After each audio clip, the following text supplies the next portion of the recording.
ইরানের কণ্ঠ মুসলিম বিশ্বের অতন্দ্র প্রহরী আয়াতুল্লাহ আলী খামেনি, যার এক গর্জনে কেঁপে ওঠে পশ্চিমা পরাশক্তিরা, তিনি এখন যেন অদৃশ্য। ইসরায়েল আমেরিকার ব্যাপক বোমাবর্ষণের মধ্যেও যিনি অটল, যার হুকুমে ইরানের ক্ষেপণাস্ত্র ছুটেছে শত্রুর বুকে, সেই লৌহমানব আজ কোথায়?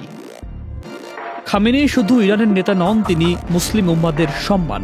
গাজায় ফিলিস্তিনিদের পাশে দাঁড়ানো থেকে শুরু করে ইসরায়েলি হামলার জবাব দেয়া, প্রতিটি পদক্ষেপে তিনি দেখিয়েছেন আত্মসমর্পণ নয়, জবাব দিতে হবে যুদ্ধ করে। এলএমই সার্টিফাইড বিশ্বসেরা কপারে তৈরি ওয়ালটন কেবলস, যা আপনার স্থাপনাকে রাখবে সব সময় নিরাপদ।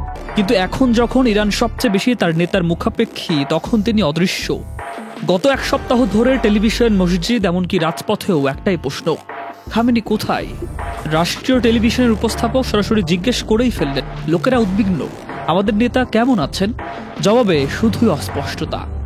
কিন্তু ইরানি গোয়েন্দারা ফিসফিস করছে, ইসরায়েলি গুপ্ত ঘাতকের ভয়ে খামেনি এখন গোপন বাংকারে, সব যোগাযোগ বিচ্ছিন্ন করে।